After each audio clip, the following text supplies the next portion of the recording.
to me, that is what is at hand here. This is why this fight with the young people fighting to not have Chicano studies removed, that we are fighting a greater fight, a greater struggle.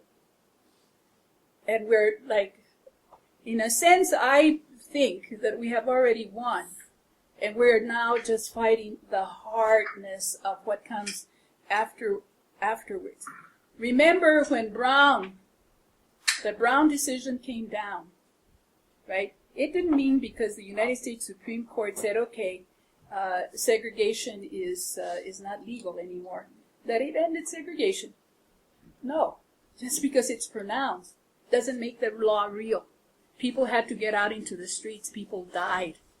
Little girls were bombed. You know, that's when the fight really starts. And so I think that that's where we are today, is we are in an enormous struggle. And we see it throughout the world. It is connected to what is going on in the Middle East. You know, it is connected to what is going on in Europe. It is connected to what is here in the United States and in Asia and everywhere.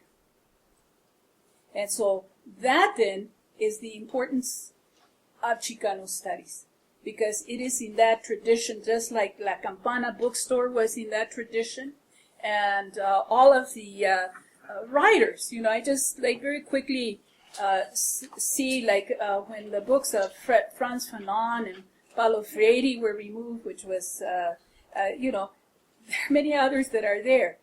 Vine Deloria, you know, the SDS declarations, D. Brown, you know, Howard Zinn, who was very important. Malcolm X, Fidel's History Will Absolve Me, which is still a foundational.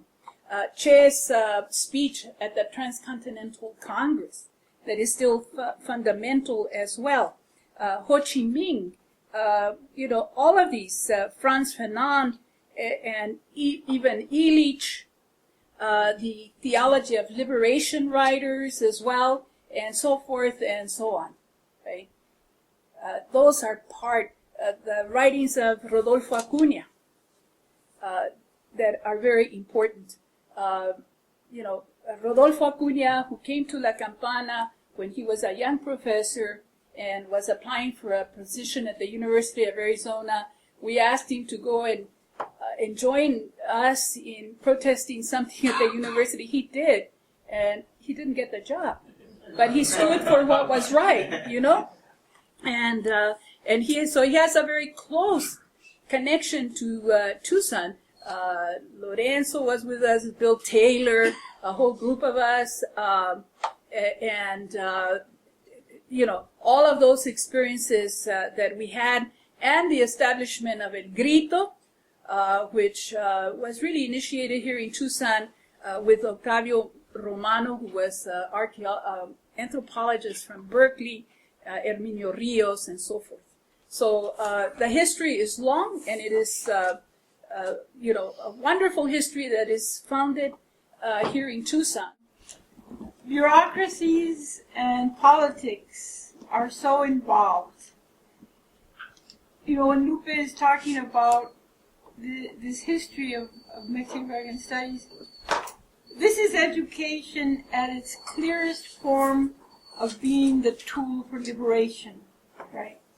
And liberation, as Lupe so clearly stated, is what they don't want. By they, I mean the people who are in the ruling class. And so for us to find the political way to have a clear space where we can put in the type of classes that were there, because it was the liberation part that they didn't like. Mexican American studies are fine as long as we talk about tacos and mariachis, right? Not when we talk about liberation. And so that is the place where there will be a problem.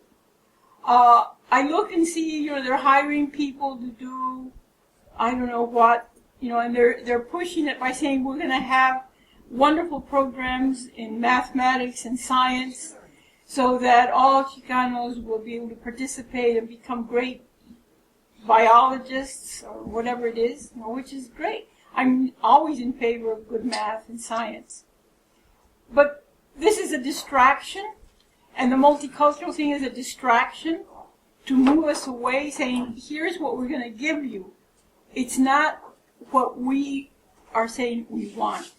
Because one of the beautiful things about the program at TUSD was that it responded to what a group of people in the community had fought for and wanted, and it was liberation education. It was not simply the status quo education or the education to become, quote, a success, as Romney speaks so often, right? You go in and you become an accountant and you get a good job. And well, it's fine for anybody who wants to do that, but that does not answer the question of liberation and equality.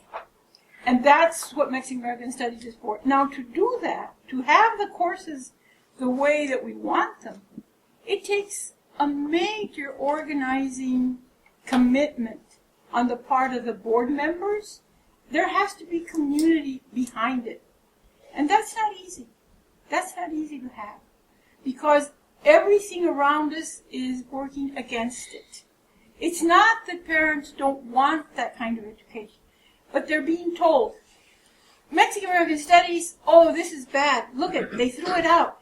Don't let your kids study that, because then they're not going to get a good job. They're not going to learn the right kinds of skills. They're not going to have a good... The same thing happens at the university. Oh, don't study that. You'll never get a job. Wait a minute. Education is not about jobs. Training is about jobs. Getting skills is about jobs, and that's fine. But educating is finding who we are in the world we live in so we can make it a better world. That's what it's about. And that's what they don't want. And so there's so much that comes against that process that as a community devoted to it, look at the suffering that is going on with the teachers that we have that went and took this step. I mean, they are suffering horribly. They're being, they are vigilant. They're being watched all the time. They're under all kinds of harassment. So whoever gets on that board is going to have to really be able to stand up for the teachers as human beings, for the teachers as learners and teachers, have to stand up for the students, and have to find community support for that. And that's where our challenge lies. And it can happen. It can happen. But it's not something that happens in one day. It doesn't happen in 2 days, because there is always a pressure to do away with it. When we were at Pima College and we started this program, it was just a small group of us at Pima that we knew this had to happen, and we went out in the community and looked for the support. But let me tell you, our students loved the classes, but they were constantly being told, this doesn't help you, it's not a required. So we would have to go through all these hoops to try to make our course be a required for this and a required for that. Students don't have money to take classes that they can't afford. They don't want a bunch of electives that aren't in. And what would happen? Our classes were always packed because they loved what was going on there. They connected with what education was. Mexican American Studies, Chicano said, you become the center of learning when you enter that world if you are a Chicano. Suddenly your experiences are legitimized. And that might sound not important, but you know, we all like to have our lives legitimized. We need to have a reflection of ourselves in the mirror of the world.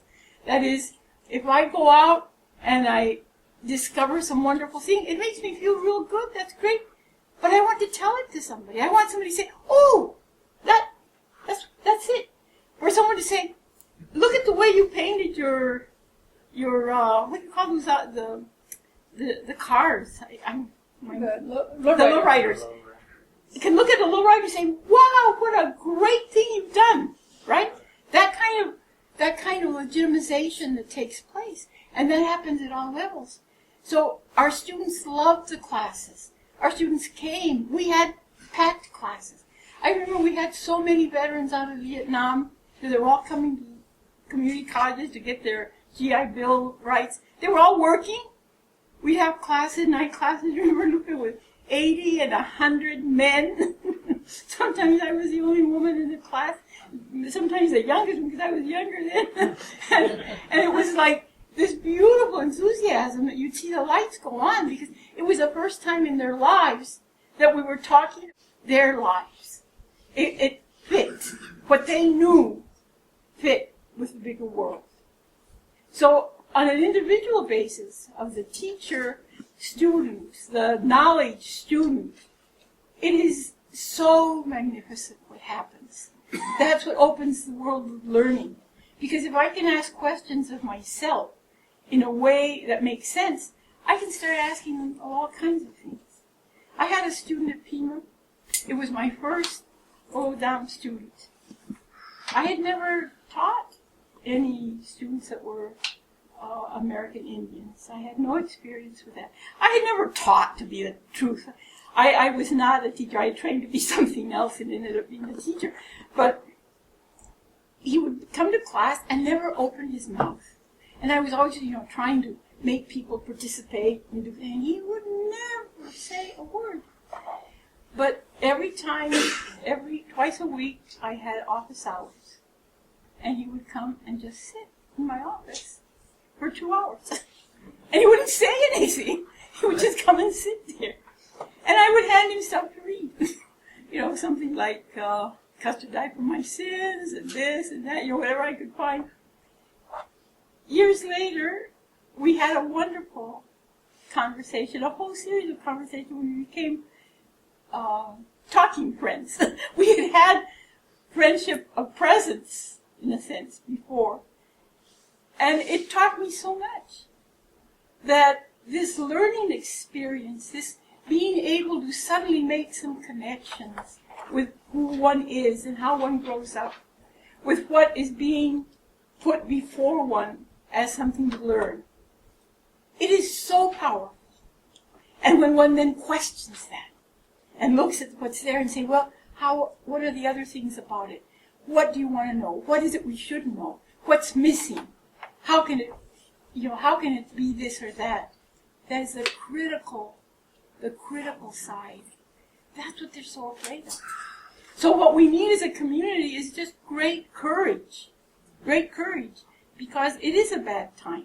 And it maybe is going to take 20 years, again, before we can accomplish it, or 30, I don't know. Things change fast, but anyway, maybe we have to go in for the long term. But we have to do it.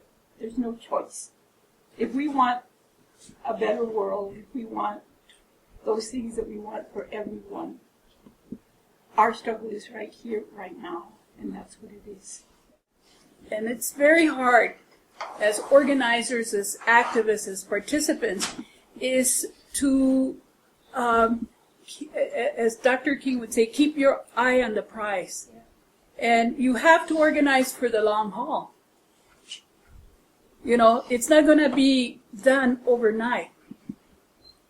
And it could be, but you always work, there is like a collapse today, but that doesn't end it. That's just another opportunity to continue. Right? I mean, there are some of us who have been struggling in immigrant rights for, since the early 1970s, 1972, right? Bert Corona, Rose Chernin, people who worked their, entire long lives, and many of them died, and their objectives were not finished. But that's part of what we do as activists. We just pass the baton and keep going. We have to always keep our eye on the prize and work for the long haul. We have to have that humility as organizers to know that this act at this moment is just this act for this moment and for this purpose, right? And not to be discouraged. We must always profoundly have in our hearts hope, and as Che said, love, right? Because that's why we act for justice, but for the long haul. So what is the immediate answer? That is what the students are working toward, toward that. And so I think that we have to push and understand that this is going to take time.